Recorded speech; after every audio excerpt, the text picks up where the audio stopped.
Welcome to The Debate. And just a reminder, we really encourage all our listeners to follow the Debate channel for more episodes like this one, where we really dig into the core arguments shaping, well, critical industries. Yeah, absolutely.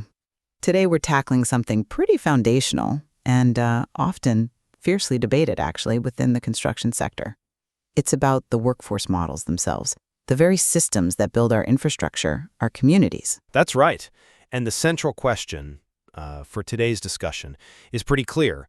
Which model, union or non-union, really offers the most effective and sustainable path forward for construction? How do we actually balance cost, quality, and, critically, worker well-being? It's a tough balance. Our look into this, well, it's shown some significant differences in approach. It certainly has. So I'll be arguing for the enduring benefits, the necessity, really, of a unionized construction workforce. And I'll be presenting the case for the efficiency, the adaptability, and frankly, the competitiveness offered by a non-union approach. This is a really crucial conversation for the future of building. Okay, so let me start. For well over a century, unions haven't just been part of the American construction industry. They've really been its absolute bedrock. They're more than just an organizational structure. They are, I would argue, unequivocally, the primary advocates for fair living wages, robust benefits packages. Think comprehensive health care, pensions, secure retirement, and critically, an unwavering commitment to paramount worker safety. My core argument really rests on this. Projects using union labor consistently benefit from a workforce that is not just skilled, but exceptionally well-trained, almost you could say, to an artisanal degree. Okay. And this isn't just luck, it stems directly from rigorous, multi-year apprenticeship programs, often 4 or 5 years. That's a monumental investment in human capital. These aren't just classroom programs, they are hands-on, deeply immersive experiences. Take the IBEW's 5-year electrical apprenticeship. It covers everything from complex circuit theory to advanced system integration, stuff that goes way beyond typical on-the-job training. Now, I readily acknowledge the common perception of higher upfront wage costs with union projects. Right, that's a key point. It is, but it's absolutely crucial to understand that these aren't merely expenses. They are essential investments. Investments that translate directly into superior work quality, dramatically reduced rework, a significant reduction in accidents. Our data suggests union sites consistently report maybe 20–30% fewer serious incidents, and ultimately unparalleled long-term stability for the entire industry. When you invest in your workforce, you invest in a future-proof project. Okay, look, I understand the historical perspective, and yes, the foundational role unions played may be in a bygone era. But my perspective shifts the focus squarely onto the realities of today's, highly competitive and rapidly evolving economic landscape. While I respect those historical contributions, the assertion that union structures are the only path forward for quality, it just doesn't hold up in the modern context. They frequently inflate project costs, often by 15–20% when you factor in wage premiums and complex work rules. And maybe even more critically, they restrict operational flexibility that hinders timely and cost-effective delivery. But does it really hinder it, or does it ensure standards? Well, the notion that high quality is an exclusive domain of union labor is, frankly, disproven by countless successful projects. Non-union contractors are equally capable of delivering superior quality work, often at a significantly lower cost, and that cost factor is absolutely critical for clients operating within today's tight profit margins. We're facing immense contemporary challenges, right? Urgent demand for housing, for infrastructure, complex tech like BIM and modular construction, constant pressure to innovate. In this environment, efficiency and demonstrable cost savings aren't just preferences, they are non-negotiable necessities for project viability and sustained growth. Non-union enterprises, they just possess far greater agility. They can adapt more swiftly to market changes, embrace new tech, maintain competitiveness without being encumbered by rigid union jurisdictional lines or, frankly, archaic work rules and the inherent bureaucracy that often comes with them, slowing things down and increasing overhead. Okay, that's a compelling argument about immediate efficiency. I'll grant you that. but I find it overly focused on the, let's call it the sticker price. And quite frankly, it fundamentally overlooks the substantial, often hidden costs associated with non-union work. When we fixate purely on that initial bid, we miss the much larger, more expensive picture that emerges down the line. Let's talk specifics. Our analysis indicates consistently higher accident rates on many non-union sites, sometimes 25% to 30% higher incidence of serious injuries compared to union projects. Now, what does that mean? It means costly project delays, escalating workers' comp claims, increased insurance premiums, and the very real human and legal costs that just ripple through a project. Then there's lower worker retention. Turnover rates can be double, even triple, in some non-union settings. That's constant onboarding, retraining, a critical loss of institutional knowledge every time someone leaves. This isn't just an HR headache. It translates directly into productivity losses and quality inconsistencies. Unions, through their collectively funded comprehensive apprenticeships, make heavy, consistent investments in training and safety culture. This ensures workers are not only proficient, meeting specific journeyman certifications, but are also deeply knowledgeable about evolving safety standards. So, can we genuinely call it savings if projects face chronic delays because of an unstable workforce, require extensive rework due to inconsistent skills, or worse, result in serious injuries that halt work entirely and carry immense human and financial costs? That initial lower bid frequently masks a much more expensive, risk-laden reality. That's not efficiency, it's a hidden liability. Okay, I understand your concerns about those hidden costs. And look, no one disputes the importance of training or safety. But to suggest that high-quality training and robust safety protocols are somehow exclusive to unions, that's a fallacy. It just doesn't align with modern industry practices. We see abundant evidence that non-union workers have ample access to a diverse array of high-quality, industry-recognized certification programs. Many non-union firms partner directly with organizations like, say, the ABC or NCCER, providing comprehensive, skills-based training that leads to verifiable, portable credentials.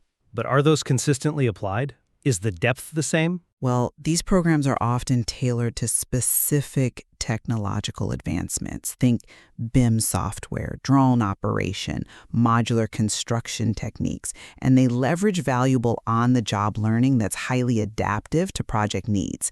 This isn't inadequate training. It's often more targeted and, frankly, more responsive. And when it comes to safety records, the data doesn't paint the monolithic picture you're suggesting.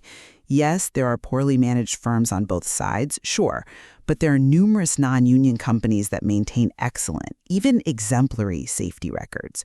Many achieve OSHA's VPP status, demonstrating proactive safety management through innovative approaches, predictive analytics, advanced PPE, a culture of continuous improvement, all without incurring the additional overhead and administrative burdens of union structures or mandated safety stewards. We're not talking about cutting corners here. We're talking about smart, effective safety management that keeps costs down while keeping workers safe. And, building on your point about training and safety, I grant you formalized training is important. But have you considered that union rules, in their very structure, can paradoxically hinder project progress? Restrict innovation by limiting crucial operational flexibility. I'm thinking about very specific areas. Take scheduling. Strict work rules about shift differentials, mandated breaks, inflexible overtime triggers. That can make it incredibly difficult to adapt to unforeseen things like weather delays or needing to accelerate a critical phase. Or it ensures workers aren't overworked and prone to accidents. But that lack of agility directly translates to delays and cost overruns in many cases. Or consider hiring. Relying on a specific union hall can restrict a contractor's ability to hire the best person for the job, especially when specialized skills are needed now, or when building a diverse, adaptable team is the goal. And then there's the significant issue of cross-training and jurisdictional lines. Imagine a skilled pipe fitter who literally cannot help a plumber with a minor related task, because it's outside their strict purview. That ensures specialization and expertise. Or It forces contractors to have multiple trades on site for tasks one cross-trained person can handle, increasing idle time, admin overhead, and overall inefficiency. In today's rapidly evolving industry, new materials like mass timber, robotics, lean construction, adaptability and responsiveness are just as critical, maybe more critical, than rigid, formalized training structures alone. The ability to pivot quickly, to innovate in real time, to staff projects with the most suitable multi-skilled talent, regardless of jurisdictional lines, that's what drives efficiency, innovation, and ultimately project success. I'm sorry, but I just don't buy that. A focus on flexibility at the expense of established standards, that just doesn't seem like a viable path forward to me. The idea that union rules somehow fundamentally impede progress completely overlooks the broader purpose of these structures. Those restrictions you speak of are often precisely what ensure consistent quality, protect workers from exploitation, and maintain the integrity of a highly skilled craft. Unions aren't solely about wages. They are fundamentally about ensuring worker dignity, prioritizing safety through collective bargaining and shared standards, and upholding construction as a respected professional craft. A career, not just a temporary gig. That rigidity you describe? It's often the bedrock of competence and consistency. A unionized workforce guarantees a consistent, predictable pipeline of highly skilled, certified, safety-conscious professionals. When you pull from a union hall, you're generally not gambling on an unknown quantity. You're getting a worker who's completed a rigorous, standardized apprenticeship, often to the highest benchmarks, ready to contribute immediately and safely. This isn't just about individual projects. It leads to consistently high-quality projects across the board, year after year, building a reputation of excellence. That higher initial cost you focus on isn't a detriment, it's an investment. An investment not just in a specific project's success, but in the long-term health, the ethical reputation, and the enduring sustainability of the entire construction industry. It fosters a workforce that sees construction as a lifelong career, with advancement opportunities and a real stake in the quality of their work. But I still come at this from a different angle, and I think we need to challenge that idea of integrity versus flexibility. Look, while you emphasize consistency, that consistency comes with a premium price tag that many clients, particularly in competitive sectors like residential and commercial, simply cannot afford. Is it truly fostering worker dignity if that very system prices your members out of jobs and limits contractors' ability to even win bids in an open market? We're seeing increasing demand for specialized boutique construction for projects needing rapid, innovative solutions. Union models, with their emphasis on jurisdictional lines and prescribed methods, can actually stifle the kind of interdisciplinary collaboration and rapid iteration that new tech like off-site prefabrication or integrated smart building systems absolutely demands. I disagree that it stifles it inherently. Well, many non-union firms are able to deploy advanced tech and innovative techniques faster precisely because they can train and cross-train their workforce dynamically, without navigating complex union agreements. They can form agile, multi-skilled teams that optimize workflow and minimize redundant labor. That's not a race to the bottom, it's a race to the future, delivering exceptional value while adapting to these new construction paradigms. With all due respect, framing it as a race to the future while potentially undermining the very foundations of a skilled, stable workforce seems incredibly short-sighted to me. This isn't about stifling innovation. It's about ensuring innovation is built upon a solid, ethical, and highly competent foundation. You speak of agility, but where's the long-term investment in maintaining those skills across the entire industry? Union apprenticeship programs are collectively funded, continuously updated, ensuring a consistent standard of excellence for all union contractors year after year. That collective investment prevents the kind of boom and bust cycle in training quality that can plague more fragmented non-union approaches. Where do those agile, multi-skilled teams get their foundational, in-depth knowledge if not from comprehensive, structured training? Too often it ends up being a patchwork, vulnerable to gaps in expertise and inconsistent safety practices. The premium you keep mentioning is the cost of guaranteeing that expertise, that safety, and that long-term career path for people who dedicate their lives to this craft. It's about building quality infrastructure that lasts for generations, not just getting the cheapest initial bid. But that's precisely where we fundamentally diverge. That premium is a competitive disadvantage in many markets, plain and simple. What good is a 5-year apprenticeship if the associated cost structure prevents your contractors from even bidding effectively on projects? Non-union firms demonstrate every day that deep expertise can be cultivated and maintained through targeted, modular training and continuous professional development, often with the heavy overhead of union bureaucracy.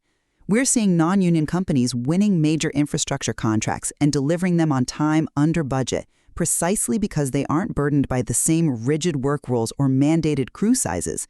This allows them to staff projects efficiently, deploy resources precisely where needed, and ultimately provide clients with greater value. That's not a patchwork, that's strategic resource allocation. The future of construction demands a workforce that can adapt quickly to new challenges and opportunities, not one confined by, frankly, outdated structures. Okay, well, in summarizing my position, I firmly reiterate that unions are absolutely indispensable for providing a skilled, safe, and professional workforce. While my colleague focuses heavily on perceived higher direct costs, I maintain this is not a drawback. It represents a crucial, non-negotiable investment in quality, an investment that demonstrably prevents future expenses from rework, litigation, accidents. It ensures worker dignity through fair compensation and benefits, and it secures the sustained health and integrity of the entire construction sector. The value unions bring extends far beyond the ledger, profoundly impacting safety, training standards, and the very fabric of our industry's expertise and its reputation for excellence. And to reaffirm my perspective, I would argue that ultimately clients prioritize cost-effective, timely, and consistently high-quality project completion. Non-union companies have repeatedly demonstrated their ability to deliver precisely that, efficiently and with innovation. While I acknowledge the historical stability unions might offer, it often comes at the prohibitive cost of essential flexibility, agility, and the innovation required in a modern dynamic industry. The detrimental impact of, yes, rigid bureaucracy on adaptation and competitive pricing cannot be overstated. And these are absolutely key factors for the future success and sustainable growth of the construction industry. This rigorous exchange, it really highlights the fundamental tensions, doesn't it? The ones that every construction project manager, developer, policymaker has to carefully weigh between immediate cost pressures, long-term efficiency, undeniable quality, and the profound importance of worker welfare. Indeed. It's clear that both models present distinct advantages and, yes, challenges. And our discussion today really underscores that there isn't a single simple answer here. There's a rich interplay of factors, and the ongoing analysis of these approaches offers much more for listeners to consider as they weigh these important factors for themselves. We certainly hope this deep dive has illuminated the complexities of these critical workforce models within the construction industry. For more compelling discussions and deep dives into critical issues like this, be sure to follow the debate channel. We'll see you next time.